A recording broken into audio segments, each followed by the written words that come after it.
Welcome to lesson 048 of Online School of Entrepreneurship. I am Dr. Kirian Mfam. In today's lecture, we will dwell on critical thinking in entrepreneurship. Upon completion of this lecture, our audience will be able to 1. Define critical thinking, and 2.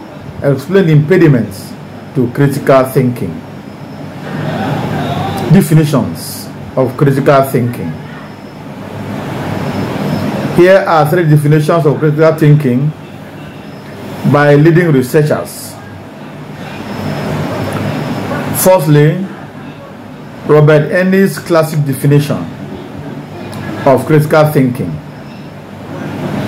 Robert Ennis defined critical thinking as a reasonable, reflective thinking that is focused on deciding what to believe or do. Secondly, Matthew Liebman's definition of critical thinking. Matthew Liebman stated that critical thinking is skillful, responsible thinking that is conducive to good judgment because it is sensitive to context, relies on criteria, and is self-correcting.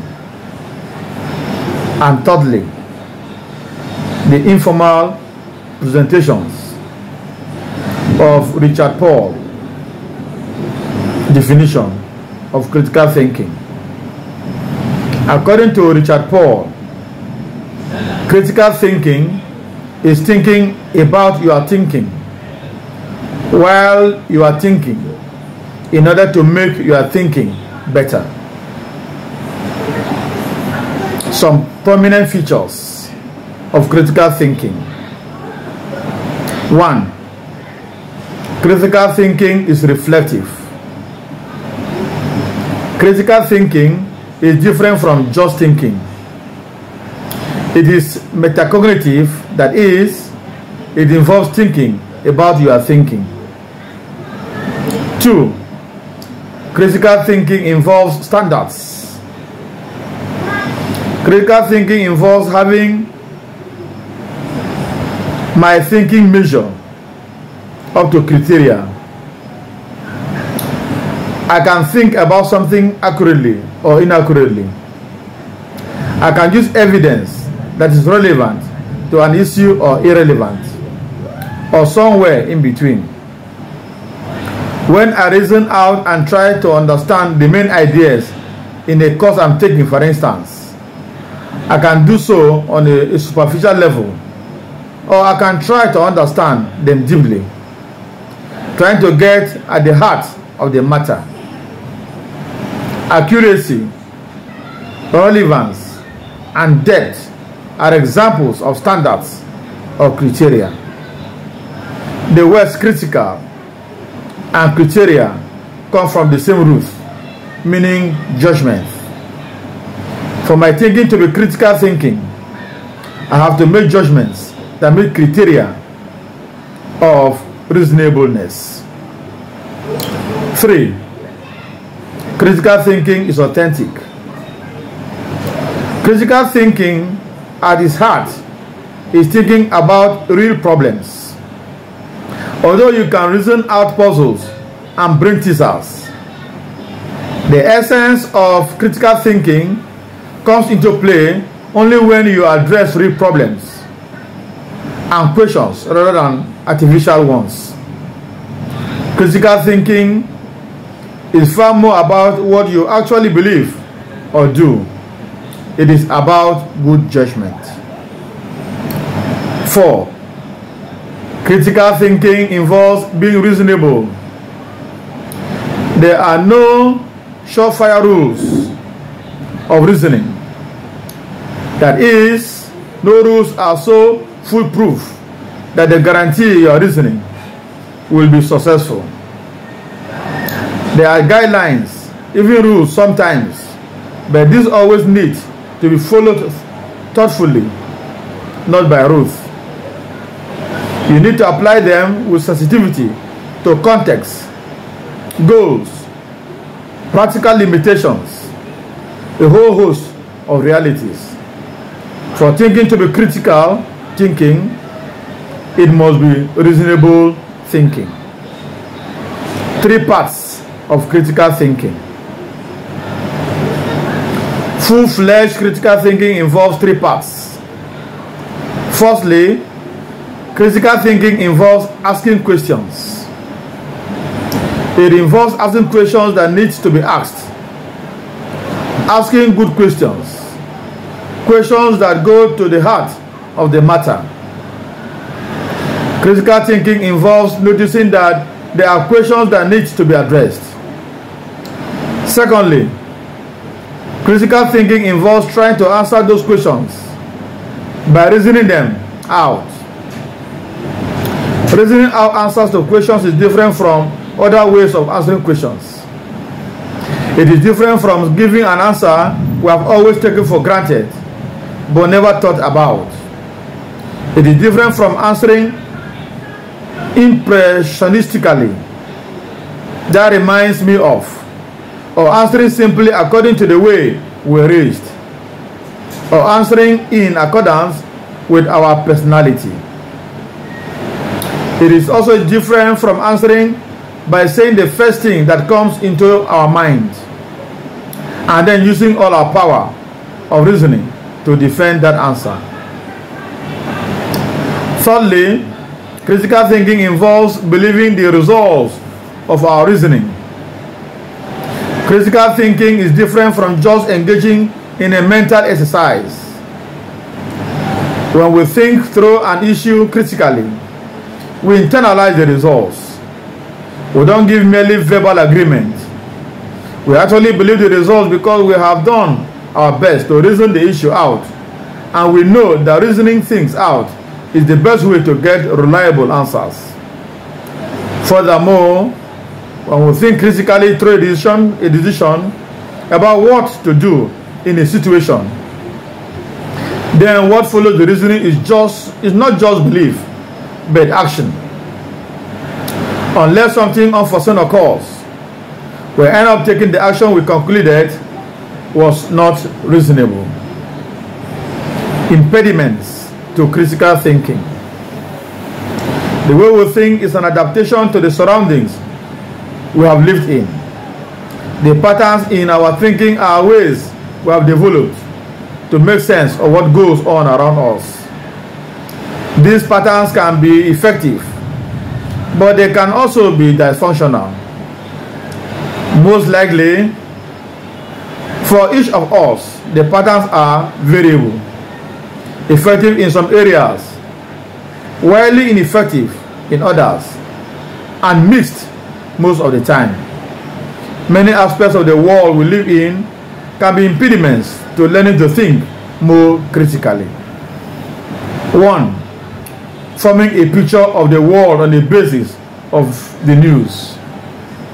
Most of us form a picture of what the world is like based on the news. TV news, newspapers, magazines. Even if you don't watch the news or read newspapers much, you indirectly form a good deal of your picture of the world from the news. You get a picture of what the world is like by talking to friends, or listening to talk shows, or watching TV, or just through hearsay. But your friends and the people on TV form their picture of the world from the news, and so indirectly you and I do too. 2. Forming a picture of the world on the basis of movies, television, advertising, magazines. If forming a picture of the world on the basis of the news results in distortion, forming a picture on the basis of fictionalized or sensationalized material results in vastly more distortion. Sometimes the distortion is obvious, at least to reflective adults. People do not get thrown through plate glass windows and emerge intact. There is no reason to believe there are aliens among us. The clothes in the glossy picture will not make most of us look like the model in the picture. Products often have unmentioned defects. 3. All or nothing thinking. That is black and white thinking, or us versus them thinking. Stereotyping. Each of these ways of thinking is deeply ingrained in us. Some biologists even think we have a built-in genetic bias in favor of thinking in these ways. Nevertheless, it stands in the way of critical thinking, and for similar reasons, thinking in terms of concepts like this is a way of simplifying our world. In fact, each of them vastly oversimplifies the complexity of reality, and it serves as an excuse for not thinking things through. Effective thinking requires us to pay attention to the complexity of things. It requires us to develop a tolerance for ambiguity and an acceptance of less than certain answers. It requires a commitment to seeing both sides of an issue and to trying to find out the truth, rather than merely trying to bolster our side, our country, our race, our gender, our political views. 4. Fears. Although, as we have seen, all fears are not automatically an impediment to critical thinking, some fears do tend to become obstacles. That's especially true of A, fear of making mistakes; B, fear of trying something new, of sticking your neck out; and C, fear of looking foolish. The full exercise of critical thinking requires that you develop intellectual courage. For example, making mistakes is an essential part of critical thinking. What important skill have you ever learned that did not involve making many mistakes? Most critical thinking experts believe you learn a great deal more from mistakes than from successes. In fact, though you may make fewer critical thinking mistakes, as your higher order thinking skills develop, there will always be mistakes to be made and learned from. The same will be true when you try new ways of thinking, when you risk looking foolish by exposing how you think about issues, and when you take the risk of giving original solutions to old problems. 5. Some business practices discourage critical thinking. Some prevalent business practices discourage critical thinking, and internalizing them as a model of what business should be can seriously affect your critical thinking. 6. Egocentrism. Each of us is at the center of our own experience. We live in the middle of our feelings, pains and pleasures, the things we want and the things we are afraid of, the experiences that have shaped our lives and our attitudes, whether we know it or not. Our experience is heavily influenced by how we think, and conversely, how we think is influenced by our experiences. In accordance with this, people often have a way of thinking that always put themselves first. When they are engaged in such egocentric thinking, they tend to make judgments about how things are, but they may base those judgments on wishful thinking or mere self-interest. 7. Developmental patterns of thinking. We acquire many of our patterns of thinking as we go through different stages of psychological and physical development. As children, for instance, we have a number of deeply felt needs: a need to feel safe, a need to be loved, a need for physical contact. We have a need to individuate ourselves from others, as well as a contrary need to join completely with another person. Moreover, many of our standard ways of thinking were acquired during childhood, even during early childhood.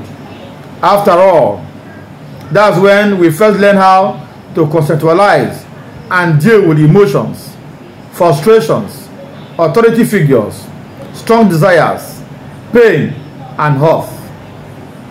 8. Previous commitments, previous personal experience.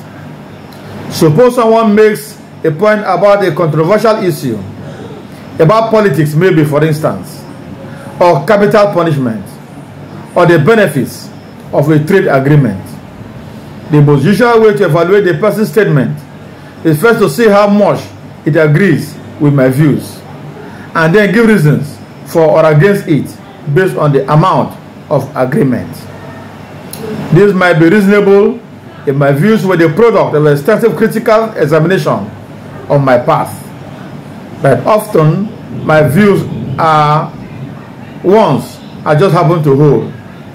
They always seem to be the result of previous examination. There may be no reason to think that my previously held beliefs are more likely to be correct than the newer points I'm evaluating for the first time. We can also think in a biased way with respect to evidence. On the other hand, if I lean towards a certain belief, then just a small amount of evidence weighs heavily in its favor for me. If I believe in aliens visiting Earth, or herbal remedies for cancer, or homeopathic cures, or predestination, for example, then even the negative fact that such views have not been absolutely disproven counts heavily in their favor in my eyes.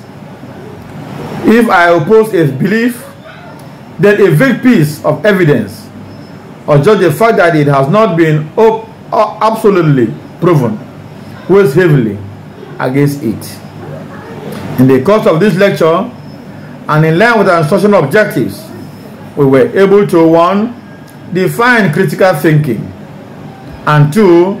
Explain the impediments to critical thinking. Please support us by 1. Following us on our Facebook page, Online School of Entrepreneurship. 2. Subscribing to our YouTube channel, Entrepreneurship Teacher. And 3. Liking, commenting, and sharing our posts. Thank you, and see you in our next lecture.